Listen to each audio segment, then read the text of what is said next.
Now, one of the country's biggest Cornish pasty makers is being gobbled up by a rival. The owner of Ginster's Pasties is buying the West Cornwall Pasty Company in a deal that provides a pretty good return for the former Leeds United, Manchester City and England footballer Danny Mills. He's an investor in Enact, a turnaround business fund that rescued West Cornwall from administration and is now selling it on. So, Danny, why are you selling this business?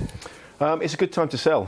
We had a very, very good offer, 5.5 times return to investors on our initial investment.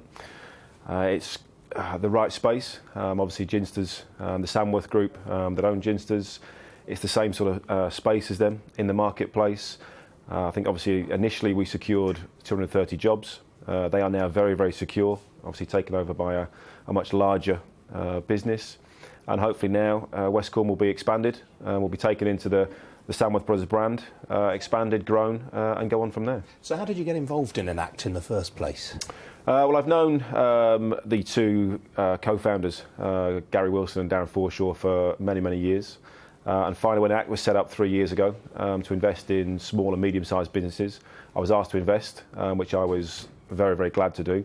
And then asked to join the advisory board and have a little bit more of an input into how and who and why we invest. And so far, things are going pretty well. So what do you think about the general state of the economy right now? Are you concerned by all this talk of a slowdown?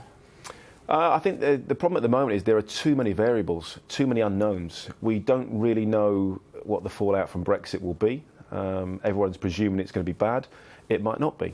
We've also got the issue over in the US. Everybody thought that obviously Donald Trump becoming president was going to be a bad thing, and that never happened. And obviously there's the issue with the French and the Germans to come sort of next year and the year after. So there are so many variables at the moment. I think now is the time to just sit tight and be a little bit patient. But presumably if there is a bit of a downturn, then there are going to be companies like West Cornwall was 3 years ago that need rescuing and need turning around. Yeah, definitely. And I think that's where Enact sits in that small, medium business market. We are there ready to not just help people out financially, but obviously the team behind the scenes have fantastic knowledge, great expertise, along with all the other investors as well, that we can tap into their knowledge. So we are there, hopefully to try and rescue people if they get into a little bit of trouble. Now, what about the world of football finance right now? I mean, everyone's heads are being turned by China. There's a lot of money sloshing around in the game here, but there's even more over there. Do you blame people for seeking their fortune over there? Not at all. Unfortunately, money talks. People say it's wrong, it's not the right thing to do, it's almost selling your soul. But ultimately, that's how the Premier League started in this country. It used to be made up of generally homegrown players, from the home nations. And of course, it's the likes of Middlesbrough that were never going to win the Premiership or Premier League as it is now at that time. Brought over a lot of foreign players, paid them extortionate wages, and the Premier League began. I think we have to be very, very careful that the same doesn't happen in China. The wages are now so extortionate that all players will have to be tempted.